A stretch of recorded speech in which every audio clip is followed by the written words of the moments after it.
Yo, check this out. So I'm perusing Facebook. Not Facebook, sorry.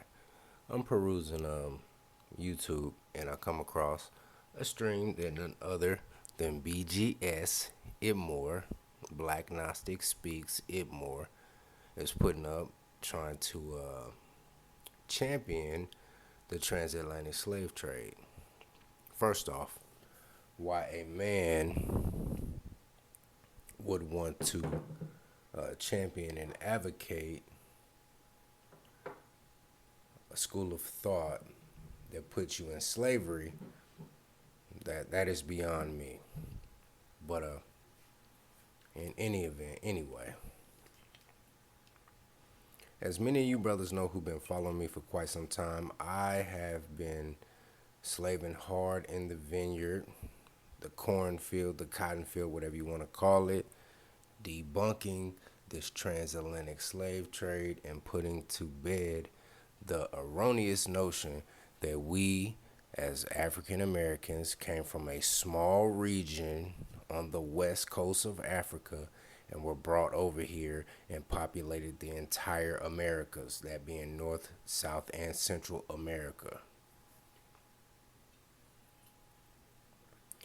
I won't go through all of the perfunctory of all the shit that I laid down in my classic tapes and my past tapes and whatnot, but to put it simple, listen, I've laid to bed the notion that it's impossible to transport X amount of slaves, alleged slaves, from the west coast of Africa to the Americas in the amount of time, given the resources that those said countries had at the time. I've already put that to bed. Now BGS IBMOR is laboring on the point where they had these breeding farms. They had these breeding farms, and they bred us over here. They bred us over here. Well, okay.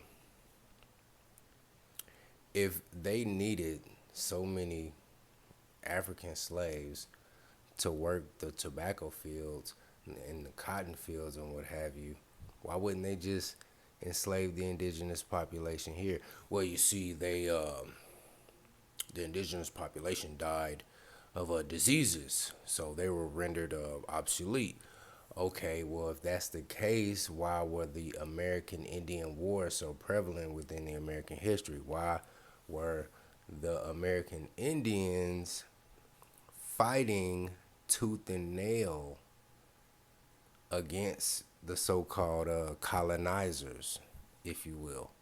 Why were there so many documented wars of American Indians against Caucasian, quote unquote, European invaders?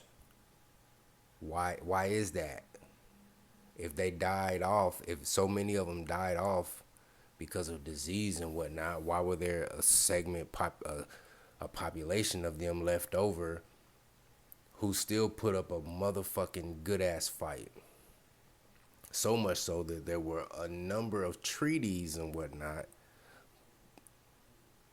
signed by the U.S. government to get them engines up off their motherfucking ass. Why is that?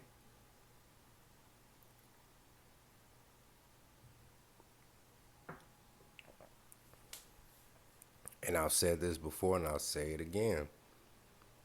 Given the history, you have to take a third and fourth dimensional look, a panoramic view of the entire situation. A lot of motherfuckers say, okay, well, they came over here, they needed workers, so they just went to Africa and snatched up some Negroes, and then bada bing, bada boom, that's the end of the story.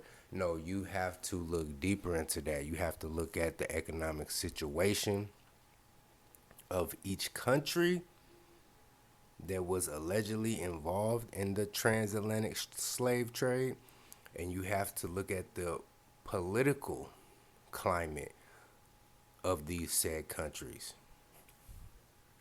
What was the political climate of these? What was the political climate of Portugal, of Spain, of England, of France? Were they warring with any other countries? Was France warring with Spain? Was England warring with Spain? Was England warring with Portugal at the time? You got to take that into account. Okay, well if that's the case, okay, how was the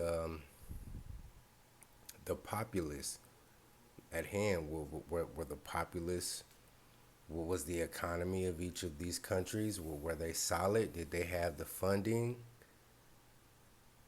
Because if you follow the money, and you'll see a lot of these countries who are allegedly involved in the transatlantic slave trade, they didn't have the money to fund voyages over here to the New World and fight these other countries who they were beefing with. And on top of that, settle civil unrest within their borders, and on top of that, go to fight another war on another front by going to a fourth place, Africa, and capturing and or buying slaves, and needing the manpower and the equipment to bring them over here.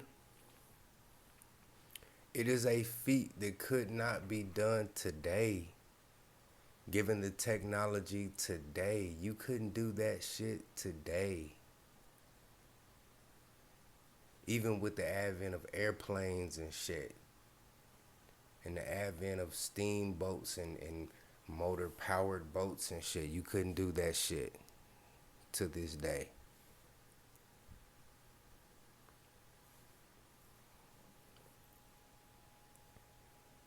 You know, so, but I'm not gonna get on his panel and argue with this joker back and forth about this, that, and the third, because he has an ideology. He's refined his ideology, and I'm just here to shout out to the many Aboriginal brothers who've been out here putting out content. Dane Calloway, 1000 go head. That's 1000 go head. That's all one word. Putting out this heavy hitting content, waking brothers up about the fraudulence of the transatlantic slave trade and what have you. I'm just out here to make brothers think. That's all. Just think about it. And furthermore, I don't care about YouTube numbers. I don't care about a large following because, like I said earlier and previously in this video, I'm a proponent of the bottleneck effect. So not everybody can come with me and where I'm going. You can't. There's a large segment of our populace who basically needs to just wither out.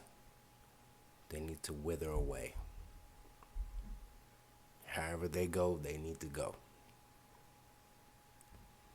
And if you're one of these dashiki, kente cloth wearing ass niggas, unk wearing ass niggas, you know, with the continent of Africa tattooed on you, or the continent of Africa, continent Africa poster on your wall or something, you can't roll with me, bruh. You can't. You can go on ahead, cross yonder with them jokers over there, but you can't go. But you can't come over here. You hear me? Straight up. I ain't looking to win over a lot of motherfuckers. The motherfuckers who are already ready to go and who are already equipped. Hey, I'm looking to spark something in them. You hear me? But yeah, man, that's all I got, man. Get up on that.